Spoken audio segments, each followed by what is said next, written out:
Watch the ride.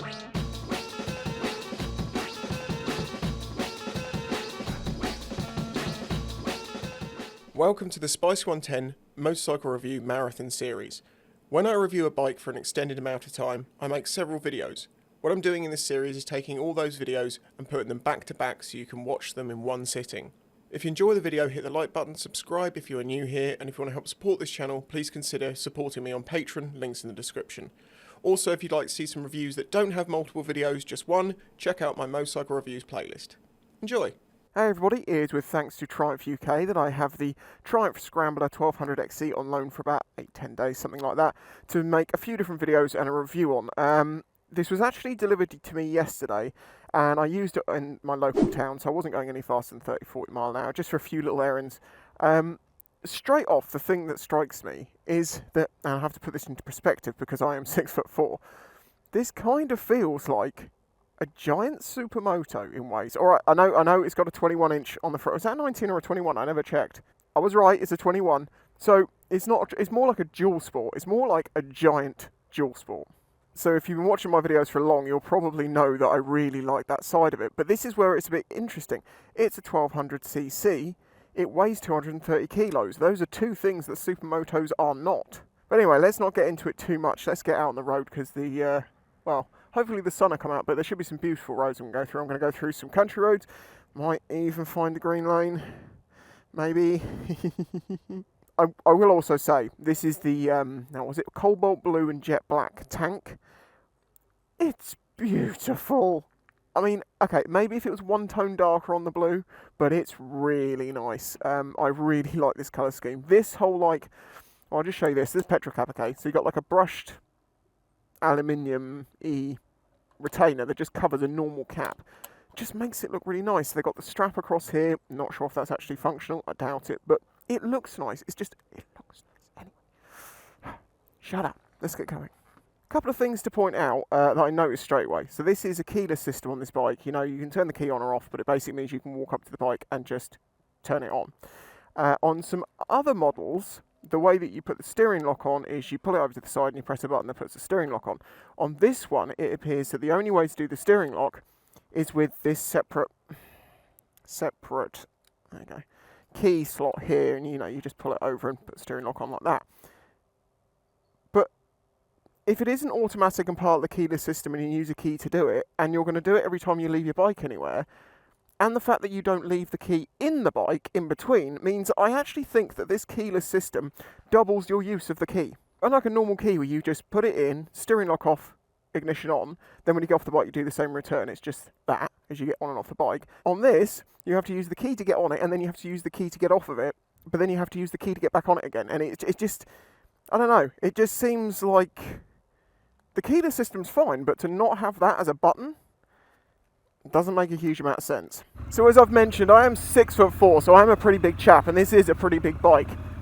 But because of the seating position on it, you know, that I'm straight-kneed and straight-backed and straight-armed pretty much, it should in theory work out that most people of any height should be able to ride this bike, unless you can't touch the floor to hold the thing up.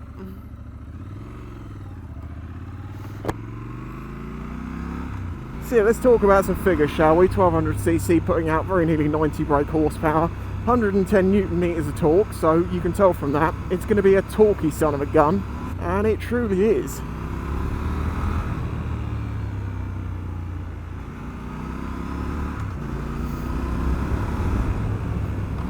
We have an assisted clutch on it, so it's a slipper clutch basically, so you don't have to worry about locking up the rear wheel. You do have to worry about people destroying you though. And as you can see, that torque is coming in low down.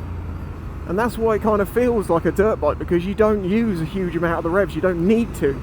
Admittedly, what you do get through the rev range is very linear, and it just continues giving you torque, just continuous, nice linear power delivery throughout the revs.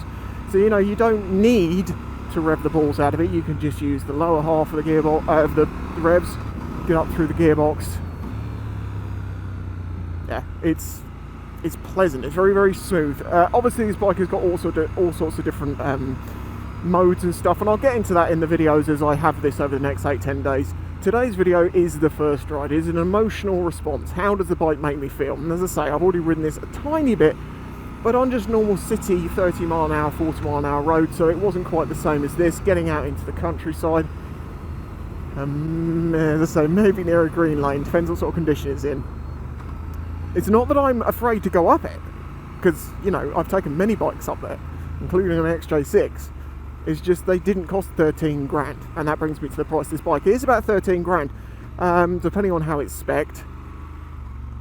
Of course, this is the XE, so this is the sort of singing, dancing, on-road, off-road kind of one of them. It's been designed so the ABS, the traction control, and it's got modes for off-road, which you can switch that all off.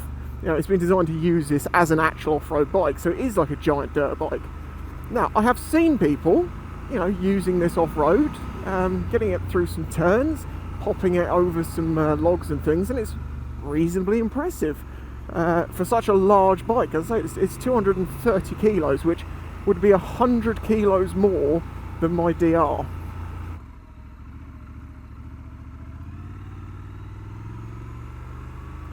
Let's wait for a Land Rover to try and kill me. That's what always happens when I come around it.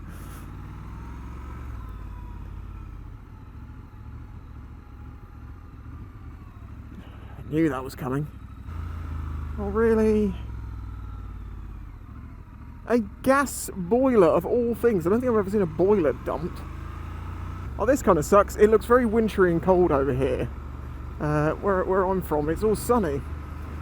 I took a picture, well, a couple of pictures of this bike this morning, so you'll see this is what it was like when I was at home. I've only come a few miles north and we're into the dankness, the greyness. Clutch, let's talk about that one. Very light. It is the assisted clutch that the whole Triumph range pretty much uses a similar clutch. Throttle response in this mode anyway is nice and smooth. What is that? Looks like a giant Lego man head. That is a marine buoy that's probably actually worth a reasonable amount of money. Who would dump that up here on the top of a hill? Unless I'm misunderstanding, that wasn't a marine buoy and that actually was like a water heater to go with the boiler. I don't know, maybe we'll see it on my back.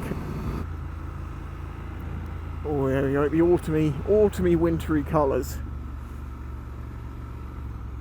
And I suppose that's something to say about this bike. You know, obviously it is designed for off-road stuff, and it's, I mean, honestly, I don't know if the 230 kilo bike is ideally suited for off-road uses compared to what you could use. But I'd say the same for, you know, the GS and all of these things. They're these like Grand Tourers that you can take off-road. It doesn't mean you're going to want to. And off-road can often mean not a road in the sense it's relatively dusty, flat and sandy. Although, as I say, this can be popped off of some rocks and things if you are brave enough.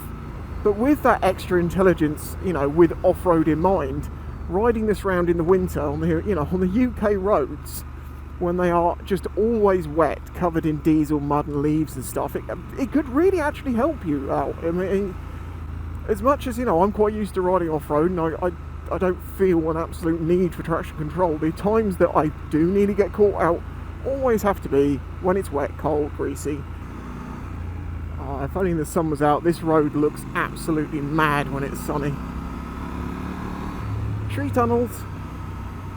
Click the like button for tree tunnels. Of course, this is my first ride, and sadly this will get far more views than my review at the end that actually has a lot more information to it, but oh well, as is life. This is a road to take a picture on though. I need to find somewhere with some nice trees, the light from the right direction, because thumbnails. Also, I'm planning to get this dirty, so I'd like thumbnails before I'd have to clean it. It'll never be as clean as it is now, most likely. It's not really anywhere sensible to stop there, unfortunately. Maybe we'll find something around this way. See, this is what I'm talking about, this mulchy, leafy, nasty, gunky, horrible stuff. Where does this go?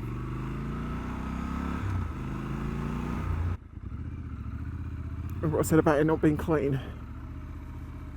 This is a byway open to all traffic, aka a green lane. It is not a serious one, I'm not going to go flying up here for various reasons, such as the price of the bike, my responsibility to pay for it, and also the fact that I like to genuinely be courteous to people on these sorts of roads, because you're not actually supposed to go flying around on them.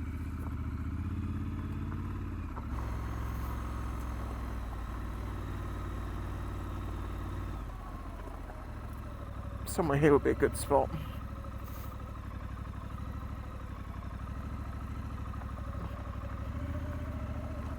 These cyclists have gone past, somewhere in the middle here. Thank you!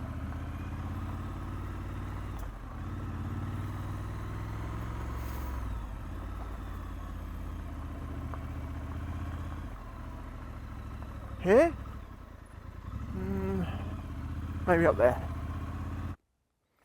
1/10 of a second.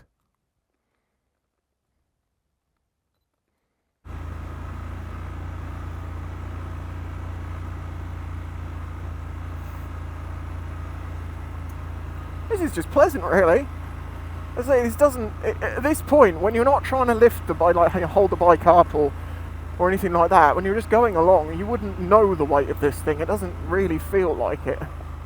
I think a lot of that is because it is your conventional bike shape, where everything relatively in line, it's relatively narrow. It's not like your big adventure bikes with all this extra bodywork above them that just makes them so sort of, I'm not going to say unbalanced, because they do balance them, but it's, you can just feel the weight either side. I am not used to a 21-inch front wheel off-road, and I know it's much better for off-road, but it feels like it's being railroaded way more by little ruts than what I'm used to on a 17-inch. But then again, equally, I use road tyres when I'm doing this.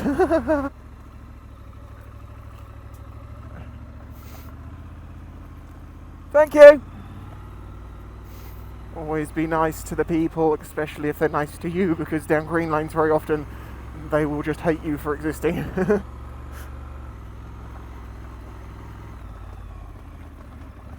Oh god, it's pretty rutted here. Oh, it does. Oh, actually, yeah, that felt good. It just got up there, no problem. What is in the little bump? I'm not talking about like this is extreme off-roading. I'm comparing to the amount of times I've been up here on everything from supermotos to 125s and scooters.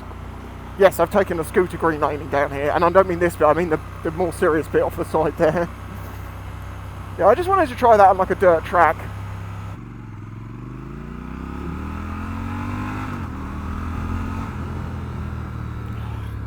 You see what I mean about it's just torquey, it's just big fistfuls of power. Oh no, what are they doing? This is known as Nemesis Hill to me. And they're obviously doing a lot of work to it.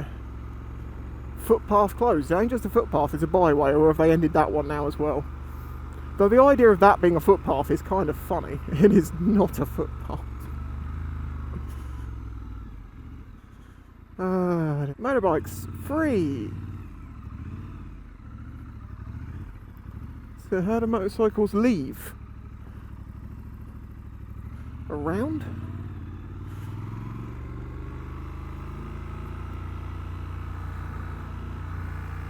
I'm hoping it's fairly quiet up here.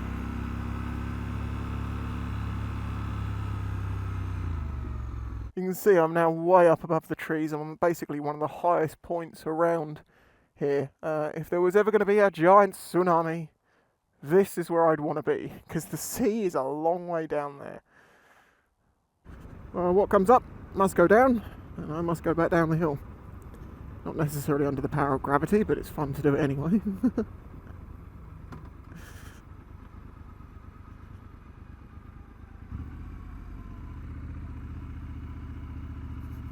And how exactly do us motorcycles get out of here?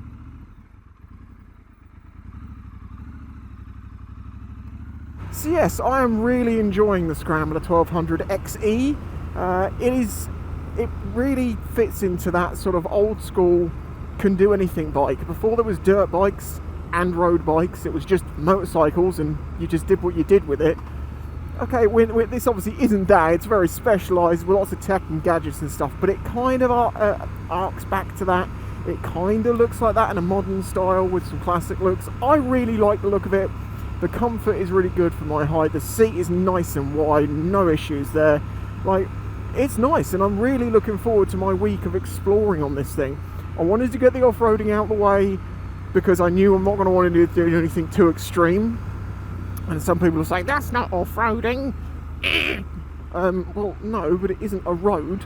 Well, it is a road, but it's not a surfaced road. Obviously, as the week progresses, I'll be doing test sites, seeing what this is like in a city, for commuting, what it's like on the motorway, all sorts of things like that. If you want to see those videos, please do hit that subscribe button. I'm very close to 100k now, and it would be really cool to get that done by the end of the year, but I think it's quite unlikely. But you can help by smashing that like button. Well, yes, that does help because it helps bring more people into the videos, but also hitting the subscribe button if you're not subscribed. If you want to help support this channel, please consider doing that through Patreon. Links in the description. It's as little as $1 a month, and you get all sorts of benefits and stuff from that. Portsmouth, Clownfield. I want to go to Portsmouth way, so let's go this way. So yes, until the next one, bye-bye.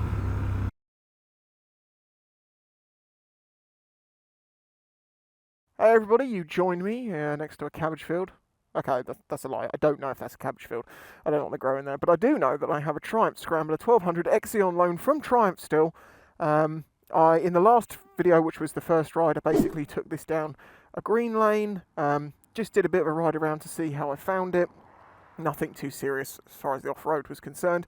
And in this video, I need to go on a motorway and I need to go into a city. So this seems like a good motorway sort of city test, maybe. It depends what the traffic's like, but at least we'll have a good idea of what it's like on a motorway. Because as I've mentioned in the previous video, okay, it's not the same as the old school bike that does absolutely everything for you, and it depends on where you take it as to what it does. Because I mean, look at this thing. It's got spoked tubeless rims. It's got you know, all the electronic packages on it with the smart traction control for off-roading and stuff like that. You know, this is definitely a modern bike in a classic-ish style.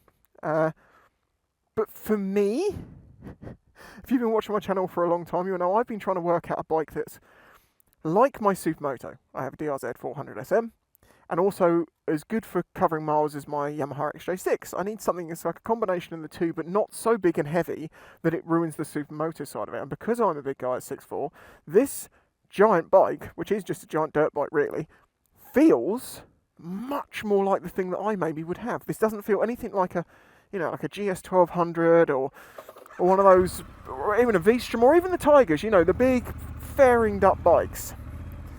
And that's really good. Apart from one place. That's where we're going now, the motorway. Supermotos are rubbish on the motorway. One, because there's no wind protection, but that's very much a secondary thing. It's because they don't have the...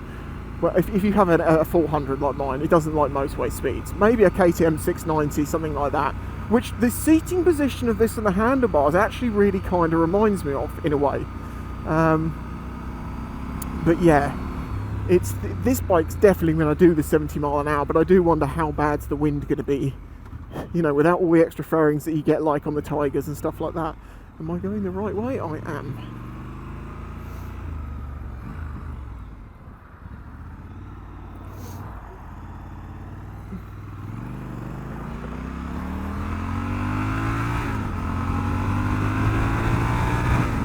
Okay, so we're doing 70 mile an hour in 6th gear, and we're just under 4,000 RPM. This bike is eating this, it's so easy for it, but as you can tell probably, it's windy as hell. In fact, I don't even want 6th for that, I want 4th. So the riding position is very similar to like a Supermoto, and one of the things I got with mine was that because you're getting a lot of wind on you, and you have to hold yourself on, I used to get hip pain, or I still get hip pain, I've just not ridden the bike long enough to remember that well. It's because it's been worked on. If you want to see the series, go and watch the series. Anyway, I'm not getting that too much with this, you know, that feeling of needing to like rock my pelvis forward to make sure that because I'm being like curled back by the wind. I mean, I do feel the wind on my chest, and I'm feeling it on my face, and I'm feeling it on my legs, and I'm feeling it pretty much everywhere. This has got no tank scoops on it to try and deflect, you know, the wind into a radiator or anything like that. That would be interesting. What would this thing look like with tank scoops, like a you know, like a Supermoto tank scoops?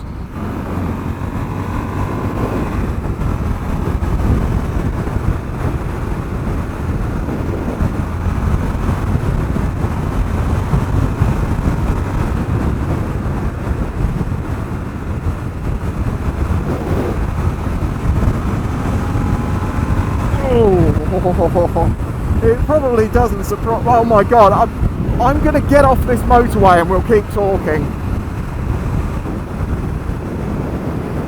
Fucking hell.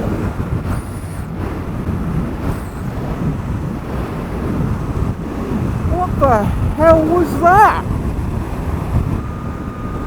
Whoa, that's a stretched out chopper. I've not seen anything like that for a very long time. Okay, that few miles has definitely taught me a few things. Wind protection matters. On this thing, it has absolutely no problems doing the miles, you know, like sitting there at 70, 75, just cruising so comfortably. Absolutely gorgeous, with tons of extra power there if you needed to, you know, to overtake and stuff like that. The problem is you are actually holding on because there is so much wind resistance from just having, you know, this little bodywork, which, I mean, again, it's something you can get used to, but if you're wanting to actually do long distance touring, hour upon hour upon hour of that would get tiring. If you're going to do hours and hours and hours of it, you definitely want to be getting something like the Tigers with a bit of fairing that, you know, because what you're doing basically when you're getting battered by the wind is holding on, and the whole time your core muscles are going, your arm muscles are going, and it just, well, also it makes you a lot colder. It's just a lot less tiring. And if you're doing distance, you don't want tiring. So yeah, if you do motorway miles, you know, a few miles a day, absolutely no problem, it'll eat it up. If, well, if it's a 1200, of course it's going to. However, as I say, if you're looking at doing, you know, 15, 20 miles of that a day, unless you've got some really good, like, textiles that stop all the wind getting through or something like that, it's going to be unpleasant in the winter. Especially in rain and stuff like that. That's, you know, maybe I'm getting older in places because I do like the Supermoto dirt bikey style. There's a bath. But I like it at Supermoto dirt bikey speeds. When you start trying to do, you know, 70 and continuous 70 and stuff like that, it gets not so good. There's just dodgy looking things around here being dumped.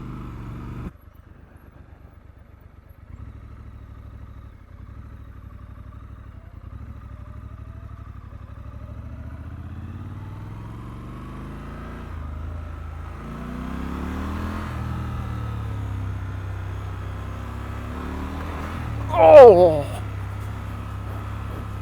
I wasn't expecting that. That was a combination of big bumps, little bumps, jarring, not jarring. I could actually have a play with the suspension on this one because it's just got twisters on it. What have they done down here? Because this was closed off for ages. Oh, they have had a move around.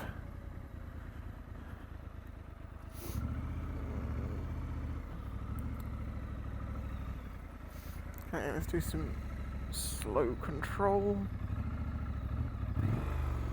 Yep. It's the assisted clutch that all Triumphs have got that are not is easy to use, relatively predictable. Got a little bit of getting used to because it doesn't feel entirely like it comes in the same time every time. Well, it does, but it's also actually, no, it's probably more to do with the throttle. Just varying its delivery. Sometimes you feel like you've got to give a little bit extra just to get that bit of power, but then it gives you a little bit more than you were hoping for, and it goes through. But if you smooth it out, maneuverability on this is actually, you know, relatively easy. I mean, turning the road.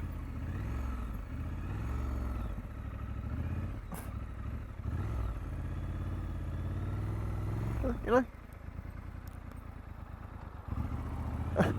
Obviously that's like the third turn in the road attempt I've done on this bike, so it's not too bad in comparison.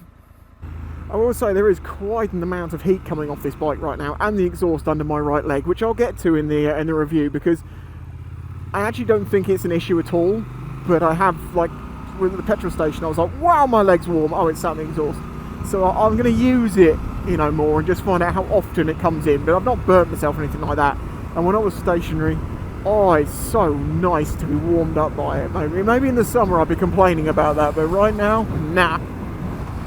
Do have to remember, this is quite a long boy.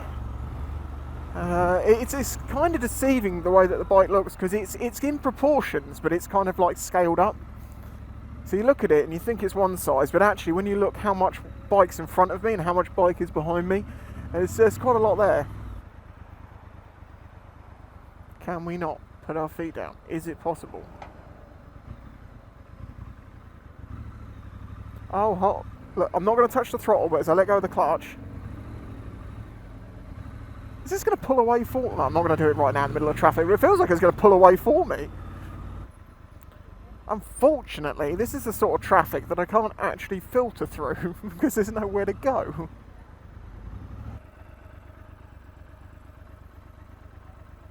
See that? It does get a lot of looks, this bike. I think it's because Triumph is really nailing it with some like classic looks. Eye catchers. Something a bit different. Or the fact that it's something a bit different because it's a bit familiar and a bit new. Bit old, bit new. Bit of everything. As I mentioned, slip-assisted clutch. Notice how that did not lock up the rear. That definitely should have done.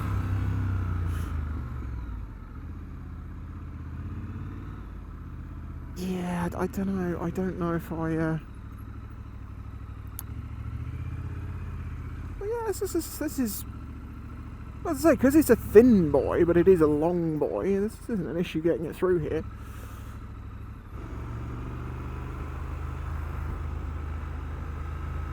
It's just nice. It's just so pleasant and rideable.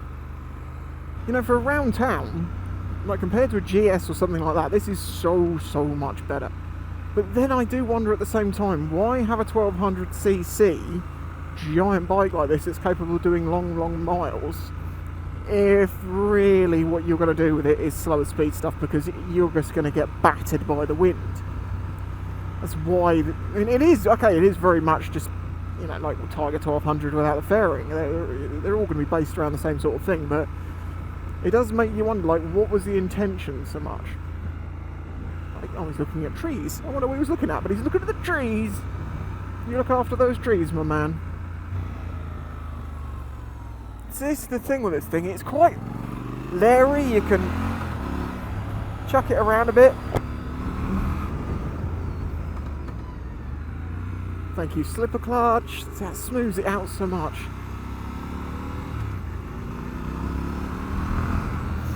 If you didn't have that, it would lock up, and it wouldn't have the same sort of like on a supermoto. Yes, this is how you back into a corner. You come into the corner hard on the front brakes, slamming down through the gears, and the rear wheel's going to lock up a bit, and then you know it slows. You sort of drift around it a little bit. On this, it's just smooths it out into no locking, so you can just hammer on the front brakes, dump it through the box, and it comes to a pretty abrupt stop. Knowing that predictability of it, like how much is it going to slow down in the distance, so you don't need to put excess front brake on. Sorry, I don't notice something on top of one of the things, I didn't know what it was. That's the little thing you've got to learn. If you're relatively new to my channel, you might not know how my chickens, how my review system sort of works. I do a first ride.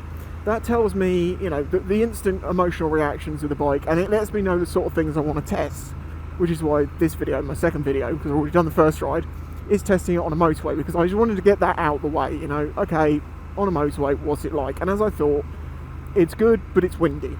And for me, that just means, well, if I was going to use this a lot on the motorway, I wouldn't go for this. I would go for a Tiger or something like that with a bit of fairing. It makes so much difference, especially in the winter and the wet in England. Maybe if it was in the summer, if it was always summer here and it was always warm, then yeah, maybe that actually might be quite nice about this, to just be cruising through those country roads. But you know, it's a big 1200 off-road capable bike that can also do distance and stuff like that, so it's kind of like working out its niche. Anyway, this all culminates in a review at the end, before the bike goes back to Triumph or whoever's lent me the bike, and in that I bring all my thoughts and feelings together, all the little bits and pieces I've been testing over this whole time. Now, there's a couple of little things on this that I'm testing now that I'm not mentioning because I want to know if they're an issue or not by the time in the end of the week. So if you want to see everything I do with this bike, you will need to click that subscribe button, and I would appreciate it if you did. I'm on my way to 100k, and then you can be kept up to date with the videos I'm making on it. If you want to hit the like button, I would very much appreciate that too. And if you want to help support this channel, please consider doing that through Patreon. As you know, being a YouTuber, I'm certainly not earning a huge amount of dosh, and although I do get some very lucky situations where, like with this, I just get to have a bike to have fun on, unfortunately that doesn't help me pay the bills or buy the equipment or buy food or anything like that. That's what Patreon's for. If you want to do that, as I say, links in the description below. Otherwise, thank you for watching. Hopefully I'll see you in the next one. Bye bye.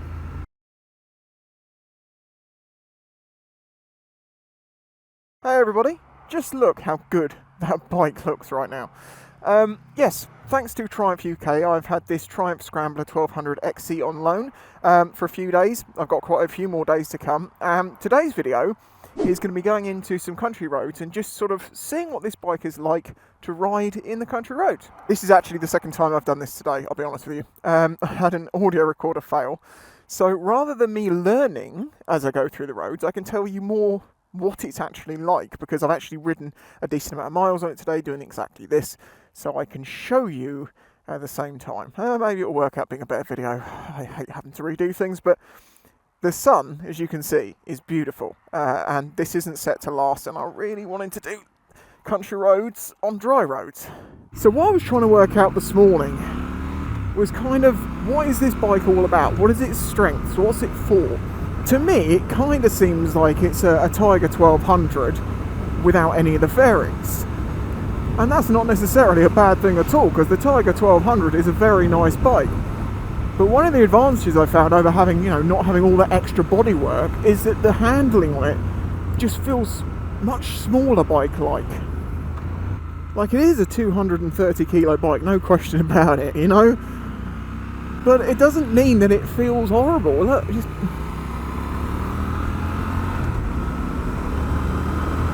Because this bike kind of just looks like a giant dirt bike, and kind of is, because it doesn't have an enormous tank on it, and I certainly have noticed you can get through half a tank pretty quickly, especially if you're being a little bit vigorous with the throttle, shall we say.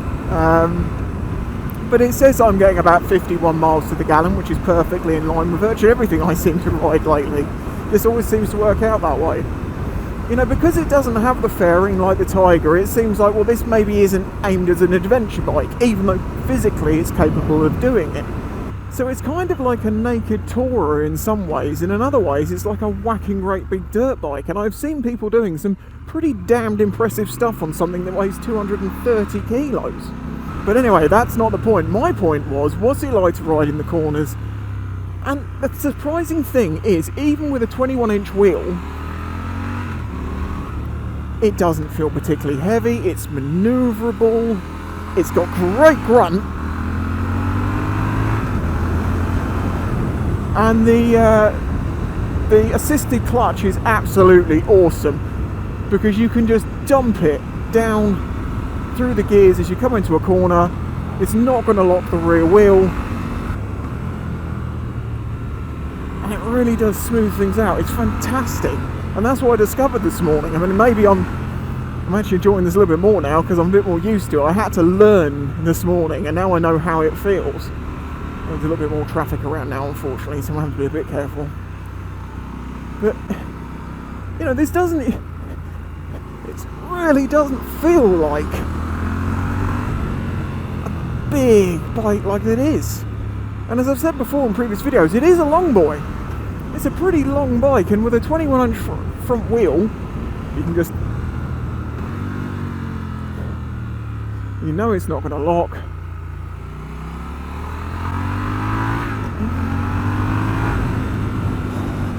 It is... it is very much a lot of fun. And that is an interesting combination, that it's off-road capable, but it's also motorway capable, but it also doesn't feel too massive for its size, which, if you're a long-term watcher of mine, you're probably thinking, that sounds very much up your street. That sounds like that one bike ideal that you've been talking about, and it really is.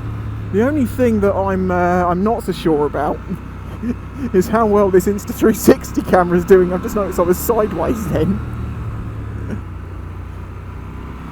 It's just the only thing I'm not entirely sure about is the displacement. I don't really need a 1200. but then it doesn't really feel like it, you know, like an over 1,000, because it's the, oh my god, this camera is having serious issues right now.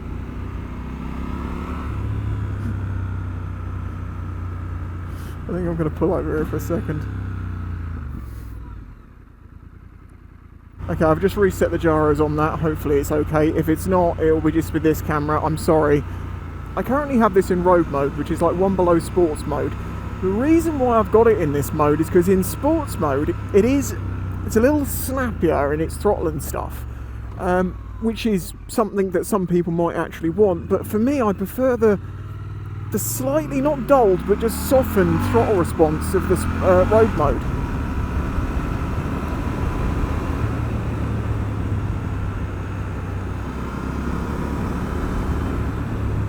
So I mean, this does not feel like a 230 kilo, 1200cc big bike. It's no harder to ride than pretty much any supermoto. And the reason I say supermoto, you know, I'm getting close to sort of supermotos and dual sports.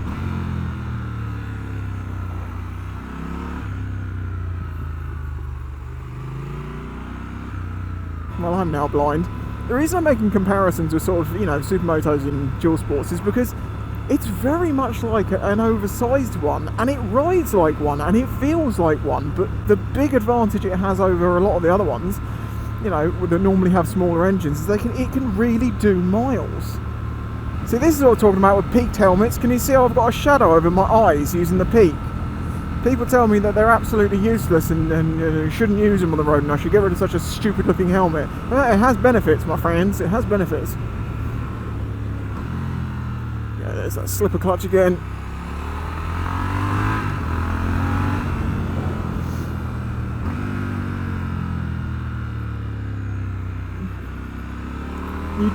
Once you're used to it anyway, you don't really notice the fact that it's got a 21-inch front wheel. The tyres feel good.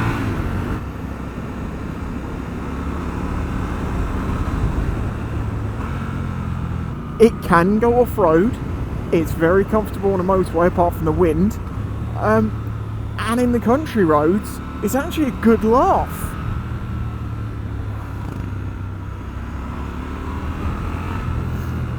Like, it's good. I've never known a bike of this sort of weight hide it as well, I think. Other than maybe an electric, where it's so low down. Oh, by the way, this has got an anti-stall feature on it, so if you don't touch the throttle and just use the clutch, it raises the revs so it doesn't stall.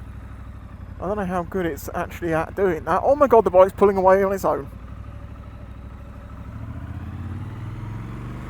I mean, I know, you know, my XJ6 will ride with your hand off the clutch in first, and it will pull away doing that, but that was like, you don't even have to use the throttle to pull away. I'm going to have to experiment with that more. Like, I suspect if you dump the clutch, it's going to stall the engine rather than giving you a ton of power out of nowhere.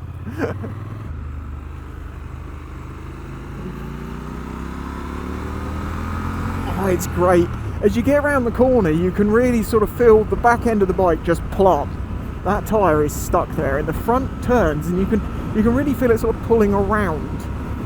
Very, very manoeuvrable, very predictable, and it's interesting that it doesn't feel overly light or anything like that. They've got the rake and the feel and the weight of the suspension with everything, in my mind, for the road anyway, perfect. We've still got some light, so let's go down here. See, I can just dump down the box, no worry about the rear wheel locking up.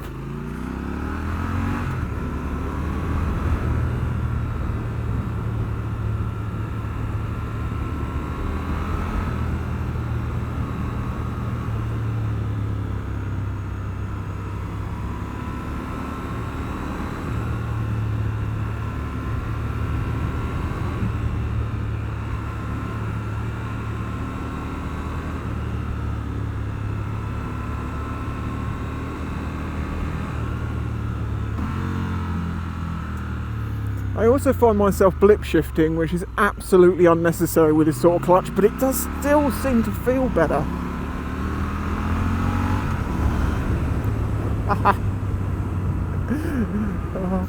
Oh, it's death on a stick. Thank you, my man. Oh, it's going to be dark going back this way, but then we'll go back into the light.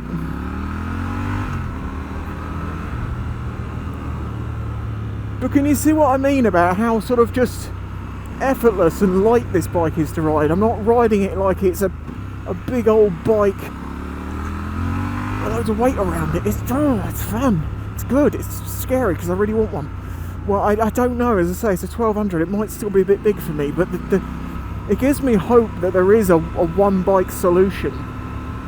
And the only reason I say it's a bit big is not because you can't use the engine, because you can. I'm just talking about the costs of having something with this size of an engine and its fuel consumption. Because the way that I will end up riding it, it will just all that fuel up. I am truly blind now. The visor is going to save my butt. Oh God, what have they been doing? This was a poor choice.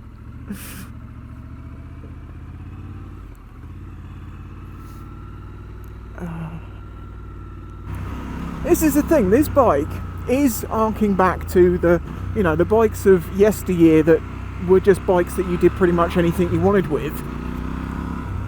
And it's actually got that kind of an ability, with reasonably good off-road as well, which is obviously not a core intent of the old bikes. They just made it do it.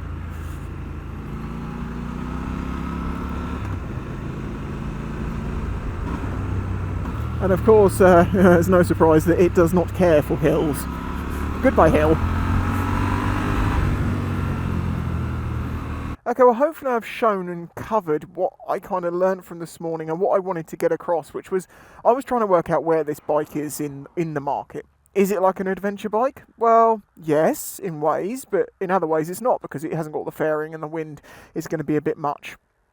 Plus, it hasn't got a ginormous tank, so, you're not going to get mega ranges. Okay, so is it just like a road bike? Well, no, because it's super capable off-road. A lot more capable with some slightly better riders on it than me. But I've seen very impressive stuff done with this bike off-road. So, okay, so it is an off-road bike, and it can be a touring bike. But then again, as an off-road bike, 230 kilos is, again, a pretty big thing, and a 1200 is quite a lot. But in some of the stuff that you're going to be using it for, some sort of off-roading, cross-touring, adventuring, this could be perfect. It could be a commuter as well. You really could use it for that. I honestly think that this is just a motorcycle. Like the old school bikes. It is not necessarily an expert in any one area, but it's very good overall. Yes, you can take it off-road and you can have some fun on it. Yes, you can go long distance on it on the motorway and stuff like that. You just have to deal with the wind. You could go touring and things like that with it. Yes, you could commute with it. I can't see one thing that this bike isn't capable of. But the only thing that holds it back in any one area is the fact that it is so broadly aimed that it becomes a generalist and not a specialist. Although it has very much, the XE is very much more specialised into the off-road style of stuff, but it's also really good on the road. As you can see, this is why I'm having a bit of a crisis with this bike, because it actually does fit nearly all the categories for me for my perfect single bike. Plus, it looks like that. It's gorgeous. And yes, as someone said, it looks like someone strapped a couple of blunderbusses to the side of it. Totally. Do these get hot? Yes. Is it that much of a problem? Not at all. In cold weather, is it nice? Totally. This is my third video on this bike, and obviously everything's going to get culminated at the end of the week into review, but this is why I do tests like this, to find out, is it good at that? Is it not good at that? This is stuff you can't find out in 2 hours or 3 hours of doing a quick review ride. You need to use it. And I doubled down today by messing up. But at least I still got the light. I got another ride in. And yeah, that was proper good fun. If you enjoyed this video, please hit the like button. I would massively appreciate it, because it would help other people see it. Share it if you'd like to directly help on that front. Subscribe if you're new here, or if you're not new here and you have not subscribed, because I'm on my way to 100k. And it would be awesome to do that by Christmas, or my birthday in December. But yeah, it's probably not likely going to happen unless some big creators, go, hey, give me a shout out or something. Anyway, thank you very much for watching. Catch you in the next one. Bye-bye.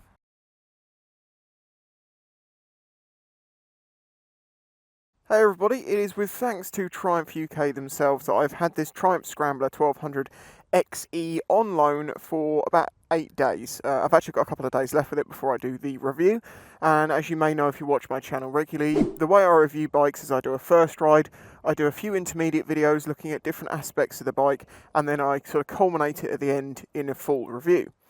In this video, I want to do a closer look. I just want to have a look at the Scrambler 1200 XE, look at what you get on the bike for the cost. It's about £13,000 bike, and also have a little look at the modes, because there isn't a huge amount to that, and by covering all this means that I can refer back to it in my review if people want a more in-depth explanation. Before we go for a physical closer look at each individual component, I'm just going to go over a few specs about the bike itself as an overall. Yes, I am using a cheat sheet here because I can't remember all this stuff. I'm doing alright on it, but sometimes I make mistakes and I have to go back and change it, and it's easier to just do it this way. Okay, so the engine itself is liquid cooled, as you can see with the radiator which is on the front, 8 valve, 270 degree crank angle parallel twin. It produces 89 brake horsepower at 7,250 RPM. That's interesting because it feels like it's got most of its grunt down the bottom end, and it has got a lot of grunt, 110 Newton meters at 4,500 RPM. So yeah, it's got an awful lot of torque down there, but it does have power further up.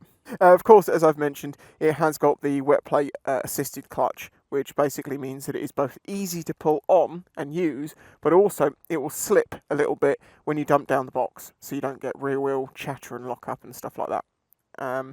You can't change that aspect of it because that's built into the bike, whereas with the traction control and all that sort of stuff, because this is the XE model, which is specifically designed to be used off-road, you can turn the traction control and stuff off like that, but we'll get into that in a minute. The frame is made from tubular steel, the bike weighs about 230 kilos, the seat height on this is 840 millimeters.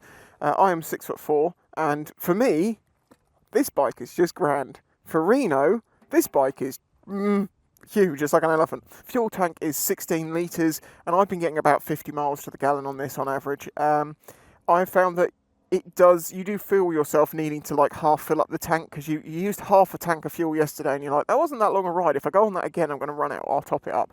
So I found myself topping up every time I go for a long ride. Fuel consumption on Triumph's website is 4.6 litres to 100 kilometres. This is a 21/17 setup, obviously 17-inch on the rear, 21-inch on the front, and the tyre sizes come up at a 90/90/21 for the front and a 150/70/17 for the rear. And they're these sort of semi-off-road tyres, which seem to do alright, but I wasn't going to be brave enough on a bike that costs this much that's not mine to find out how grippy they are. We've got adjustable shower forks on the front, and you've got Öhlins rear shocks, twin shocks on the back. The front, it's got a pair of 320mm brake discs with Brembo calipers, and on the rear, again, we have a 255, if I remember rightly, millimeter disc with a Brembo brake on the rear. Okay, so starting at the front, the Messler tyres, really good. I'm really liking them. They've got tons of grip. Doesn't feel like it has such a narrow front wheel. Obviously, there's our brake discs with our Brembo brakes, and you'll also notice this has got tubeless rims, so you don't have to have tubes, but you can also have spokes. If you want to know why that can't normally happen without doing this special system of having the spokes out the side of the rim like that, I have a video on that in my playlist, Tips for New Riders, or is it Mechanical Explanations? It may be both, but yeah, point is, I'll explain why that is a good thing for a on-road, off-road bike. Although as an off-road bike, well, I guess you can still just chuck tubes in it if you're doing that. The front fender is like a brushed aluminium or a brushed steel. It's very nice and soft looking. It confuses my autofocus because there's nothing contrasting about it. There you go. I think it looks great, and so far it seems relatively functional. Although obviously it doesn't have a huge tail on the back, so you do get sprays of mud all the way up to the headstock on the front, I've noticed. So here's our very nice looking forks, and obviously the LED lights with the traditional Triumph logo in the front, as you see on all of their bikes now. Very simple design though, with a bracketry. I am very much a fan of it. So if we come up to the hand controls, we have got adjustable levers. These are nice levers.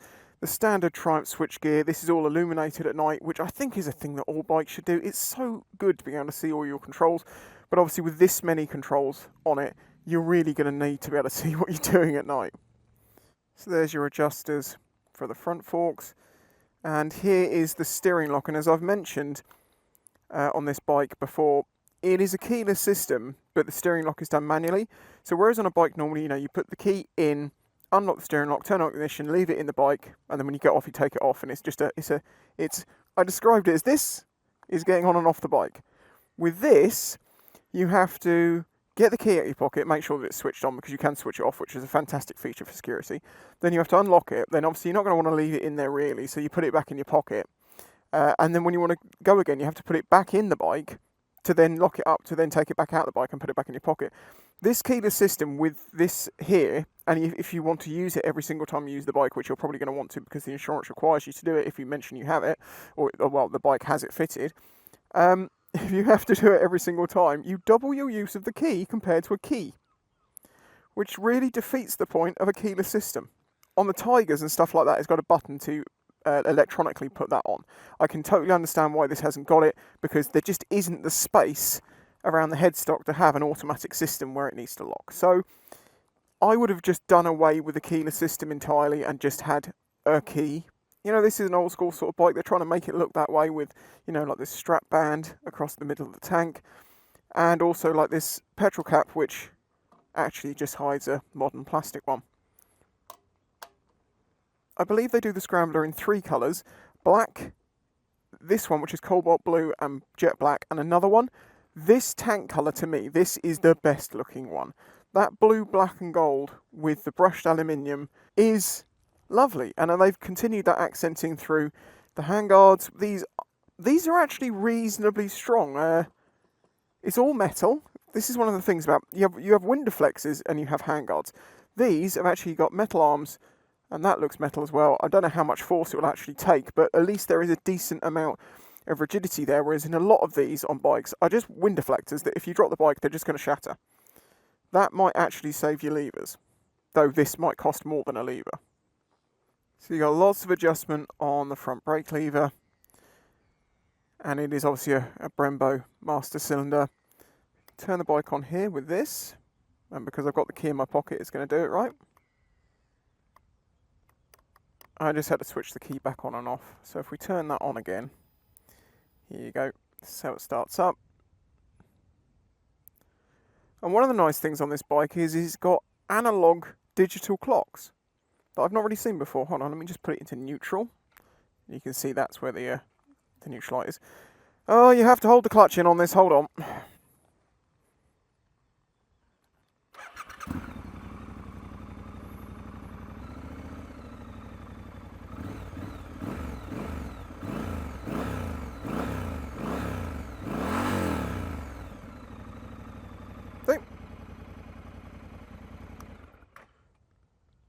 I quite like that feature about it. It's kind of a mix of new and old. Okay, so let's just have a little quick look on here. As you see, you've got the fuel on the left-hand side, speed in the middle, and you've got different things on the right-hand side, such as time and things. And if you look, you can change around what you change the brightness and the contrast, change the way that it's laid out, like that. I actually prefer it the other way.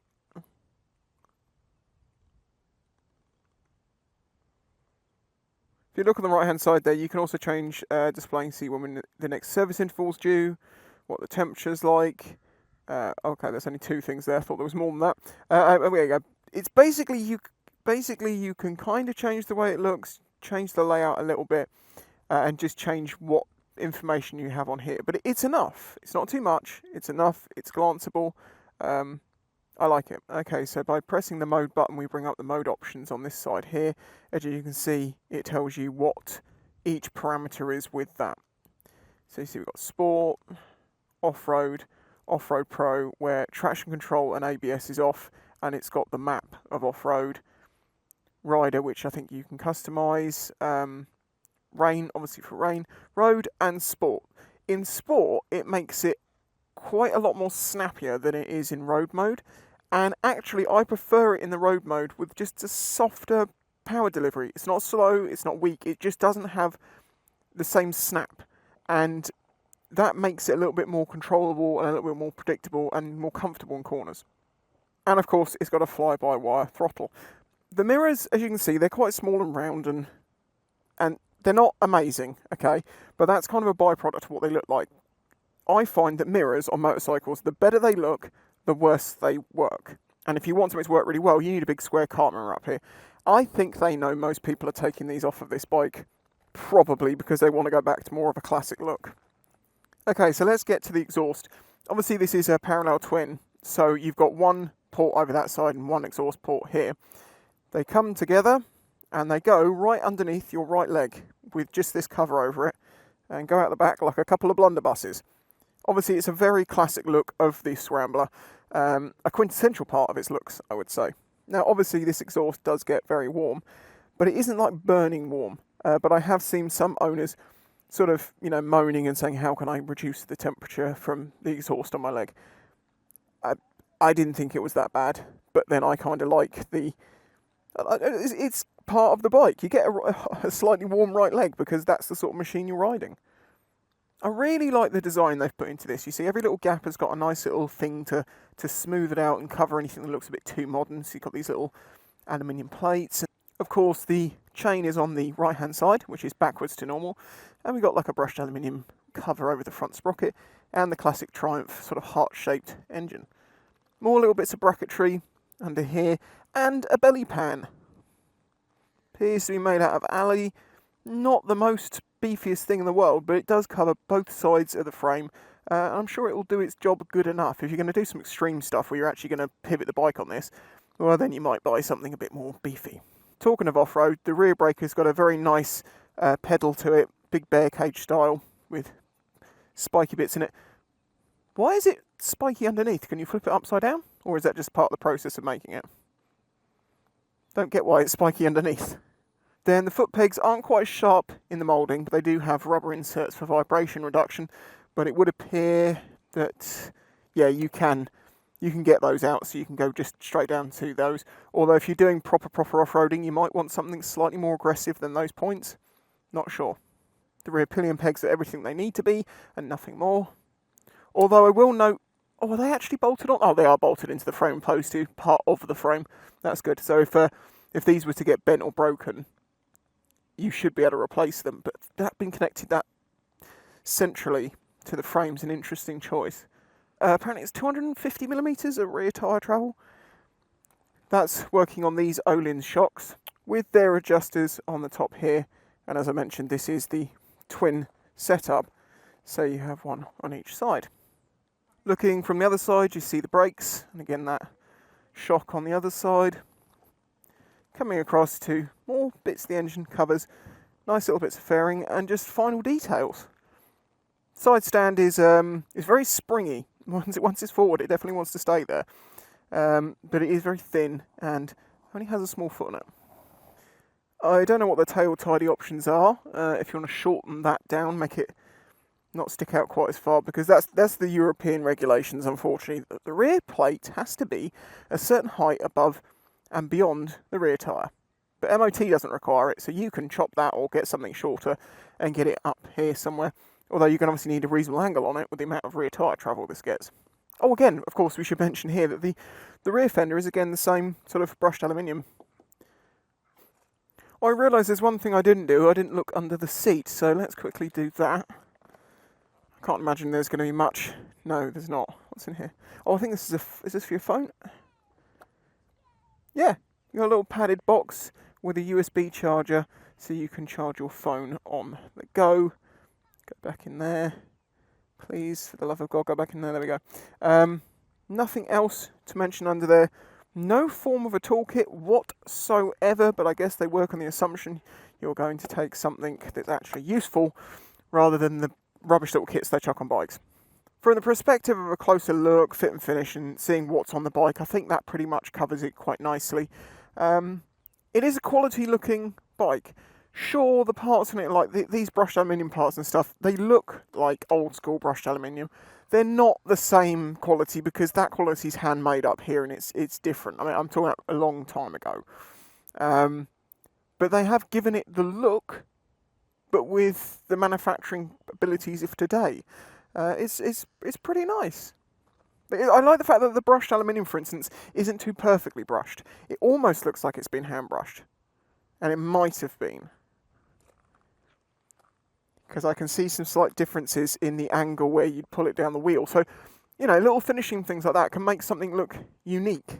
And obviously 13 grand is quite a bit of money for a bike, but it's nice to see that every part of the bike looks like effort's been put into it, a bit of design flair has been put into it, a bit of forethought and forward thinking has been put into it. So I think it shows its money in its fit and finish.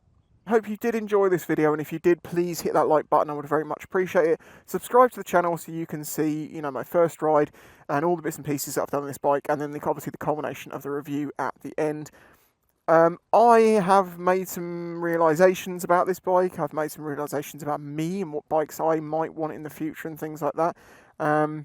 It's been a real eye-opener, this one, more than I was expecting. So as I say, if you're not subscribed, hit that subscribe button. And if you want to help support this channel, please consider doing that through Patreon. Links in the description. There are many benefits to that being part of some of the videos. Getting to see videos very much earlier than everyone else. I know I say a 3-day minimum. Patrons, what is it, like a week, 10 days? It depends how things go. But yeah, a huge thanks to those people, because without them I wouldn't even be able to do this. And of course a huge thanks to Triumph UK for working with me and lending me this bike to give you my honest and open thoughts on it without any controls or anything. Yeah, it's good. Bye bye.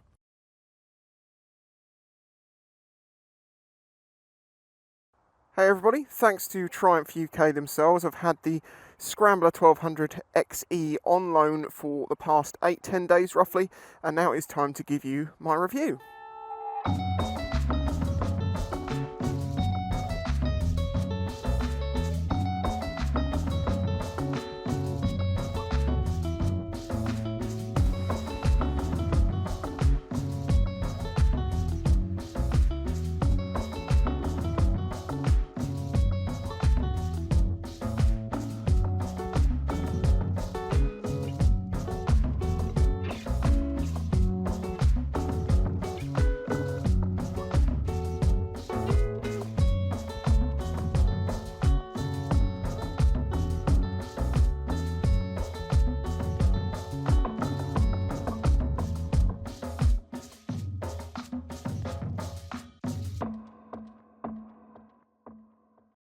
If you're a regular viewer of my channel, you will know the way I do my reviews is I do a first ride video, which is like my first emotional responses to the bike and anything that jumps out at me. I make several videos in between, which sort of look in depth into different aspects of the bike and what it's for and trying it in different areas.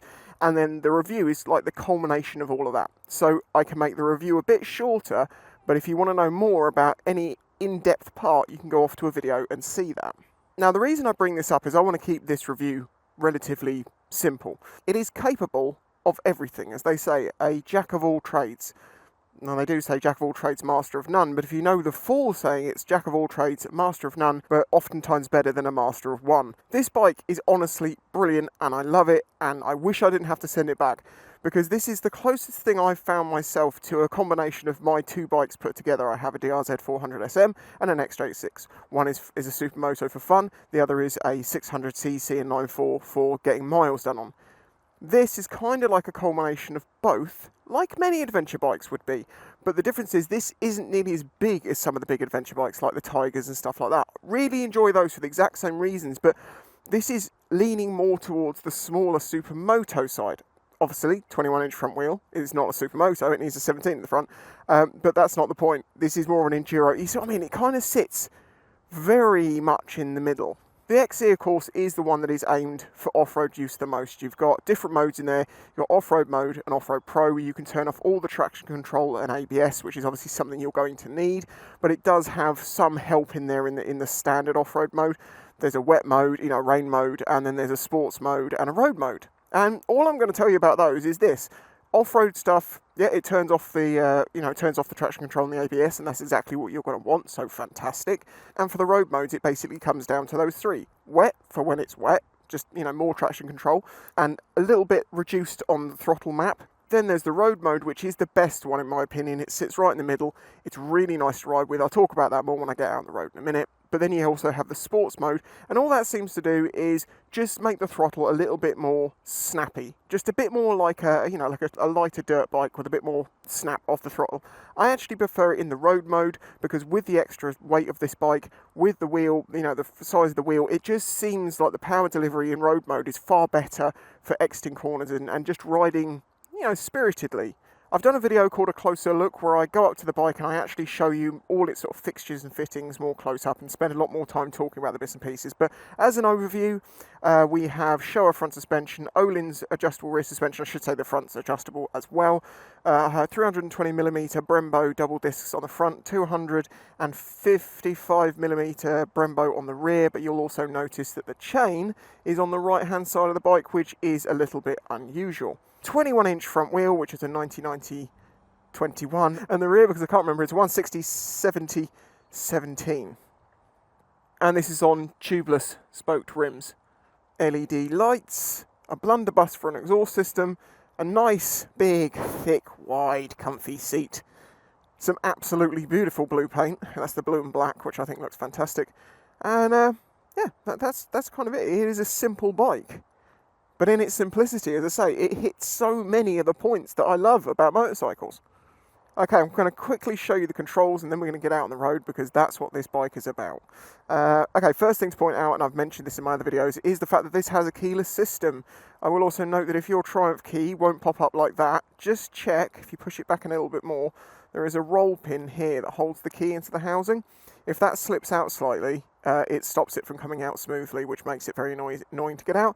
You just have to tap that back in. So as I say, it is a keyless system. For that reason, this means you never use the key, right? Wrong. You actually use it twice as much on this bike because it's missing one button.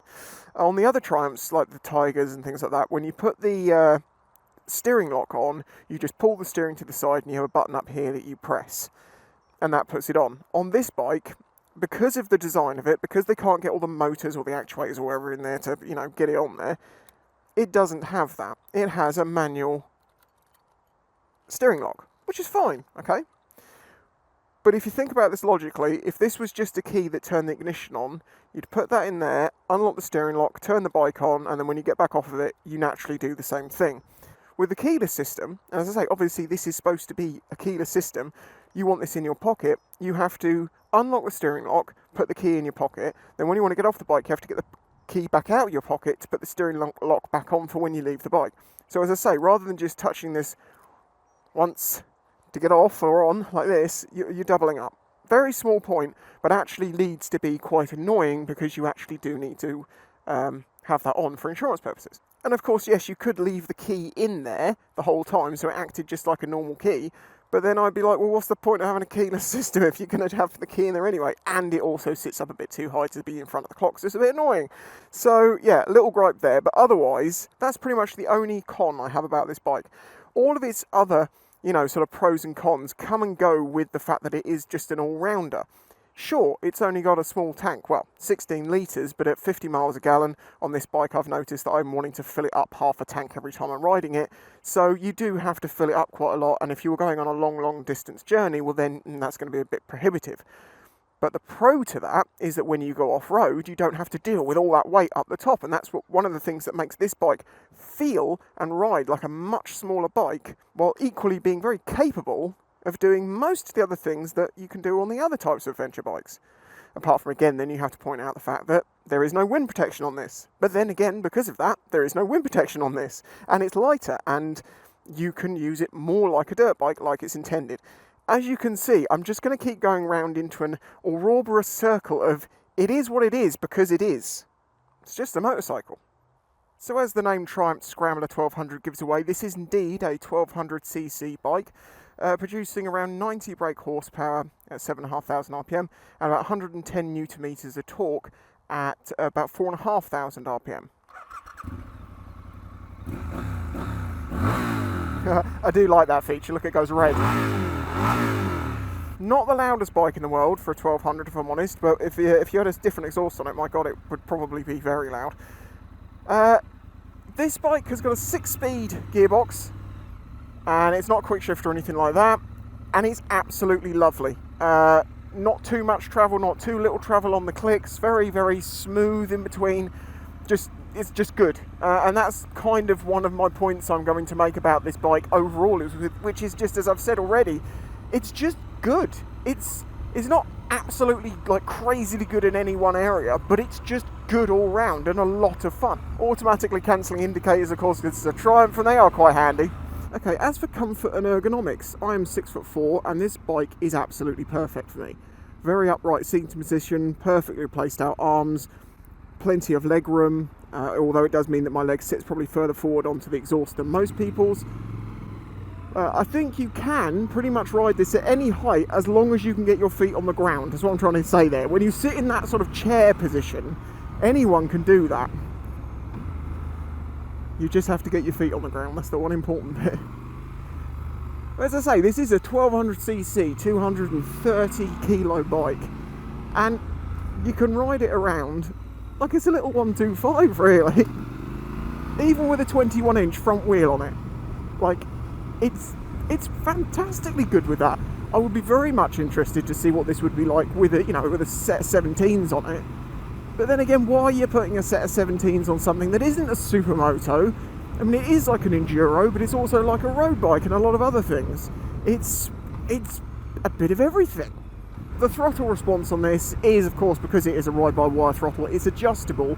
But the way that it feels, as I say, in the road mode is perfect for me. And for that reason, I find that, I've just put this in road mode and not really played with it much. I mean, I've had a bit of a play to experience the different modes and stuff, but as I say, rain is clearly for rain, and that's just going to make the traction control very sensitive, and the sport mode just makes it snappier. The engine itself is an absolute gem. It's just really smooth, really nice. It's got a bit of a rumble there, no real massive vibrations, no high frequency vibrations that I've experienced at all throughout this bike, just big rumbles, soft rumbles. The clutch itself is one of the Triumph assisted clutches, so that means that not only is it very easy to pull, but it is also, sorry, she really confused me, it's not only is it easy to pull, but it also slips, so you can drop down a gear and it won't lock the rear wheel. I did actually feel a very slight, and that of course gives you the ability to fly up to a corner, slam on the front brakes, dump through the box, slow the bike right down, and then ride back out the other side of that corner like you're on a supermoto or enduro, or, well, lots of bikes really, but there's just something about that, get down, get the corner tight and blast out of it, that you get from dirt bikes. And I love it, I really do. Now, this isn't quite as manoeuvrable as something with, say, 17-inch rims. The amount of stuff that gets dumped down here. I have noticed that in corners you have to be aware of it having a 21-inch front wheel, but it just means you just have to ride it with the timing slightly differently. You have to turn at slightly different moments, it feels like. That's hard to explain. It definitely feels different, but it doesn't feel like it's limiting, and that's something that I've been really impressed by this bike with its large, narrow front wheel. It just doesn't really feel like it that much.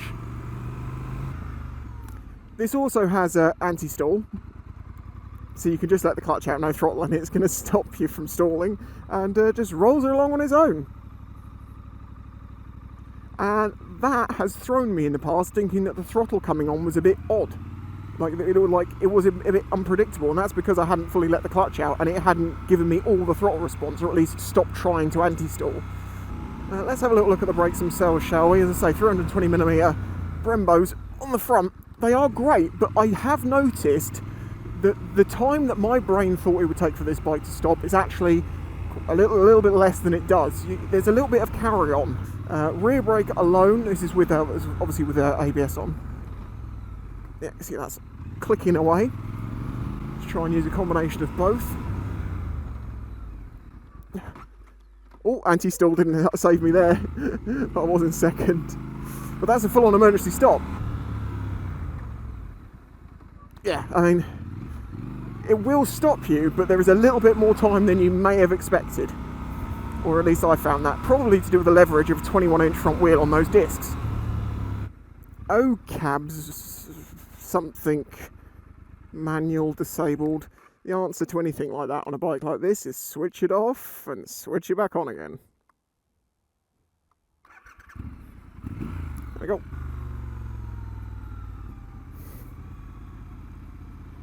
Oh wait, is this the other end of the sludge road? It is. I've just realised which one I've come onto. Oh well, this is an off-road crossed bike, so we might as well do a bit of both. Those software features of it being a bit more intelligent with its traction control for off-road and things like that, I think actually makes this possibly better on the winter UK roads, which are, at times, semi-off-road, you know, depending on where you live. Constantly covered in mud and leaves and stuff. Having the slightly more intelligent traction control system might actually be a good thing.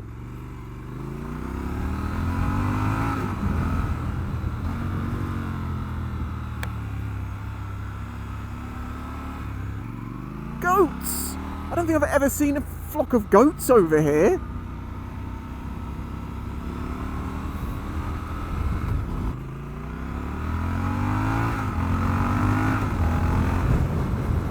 See what I mean? It's all about that low down torque and grunt.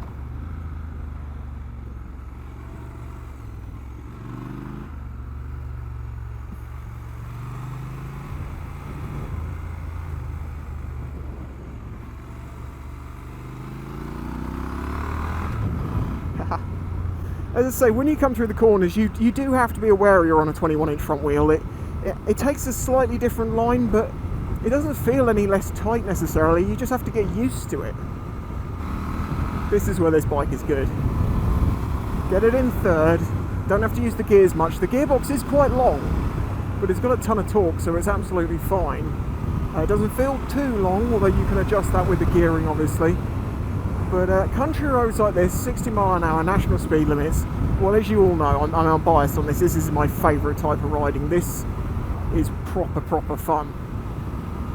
You know, I'm not someone who wants a sports bike and a track. On a real road, in real weather. It's pretty cold today. It's pretty windy. And just enjoy it. It's what biking is for me. It's the zen calmness that comes with it. Is this sort of thing.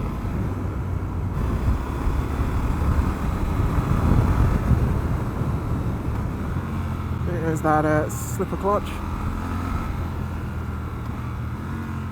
And again.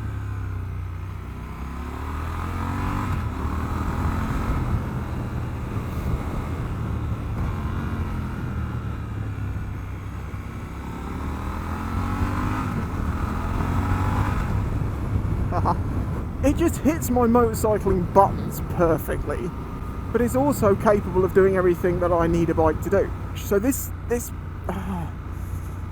do really kind of want this bike, if I'm honest. I love it. Oh, the exhaust. I haven't mentioned this, and I'm sure it's a big question lots of people will have. The exhaust. Does it get hot? Well, as I've said, I'm 6'4", so I've got longer legs than most people, so I kind of have my legs slightly further forward than most, onto almost the second piece of heat protection there. Yes, that exhaust does get hot. Does it get so hot that it will burn you in an instant? No. Can you lay your leg on it for a minute when you're filling the bike up and be like, oh, that's quite toasty, but not have any burns or anything? Yes, it's basically, it is warm. It is very warm, but it is not that bad. I have seen some people, trying to find some solution to cool it down, or somehow make it less hot on their leg, but I just don't think it needs it. Your left side, however, freezing cold.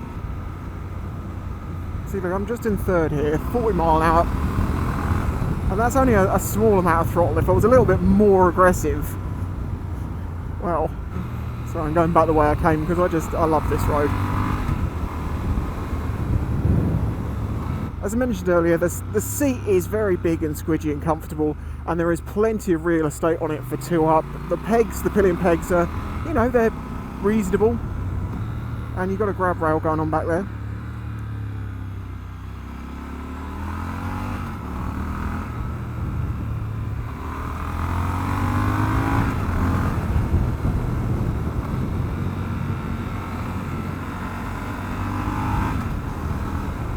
Okay, so to give you a bit of a sort of a conclusion, I think you can tell by now that I just think that this is an absolutely brilliant all-rounder that is really, really good fun and has that sort of small bike fun in places, not all places and not entirely, but it doesn't feel like a big heavy bike that it kind of is. As I say, I've said this, you know this.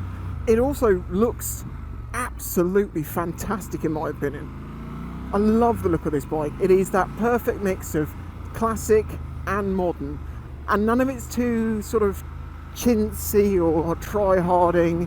Like the aluminium brushed cap over the standard plastic fuel cap is a genius little move.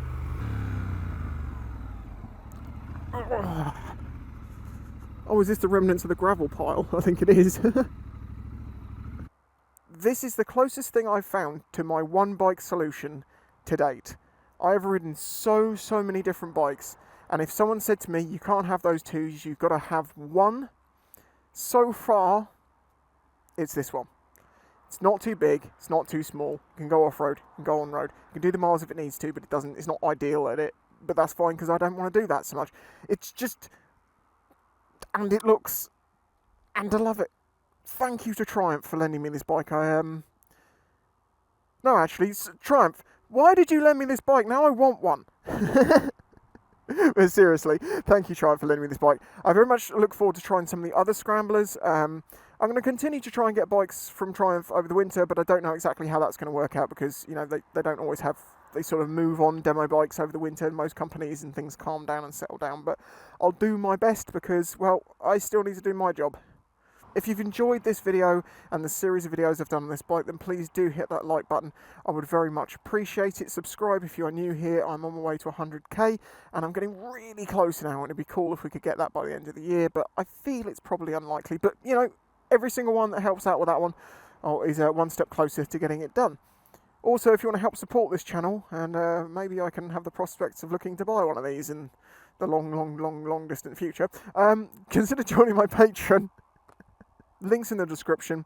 You get early access to videos, it helps support the channel, and there are other benefits and perks to that as well, such as the Discord and being able to chat with me on there and things like that. So there you go.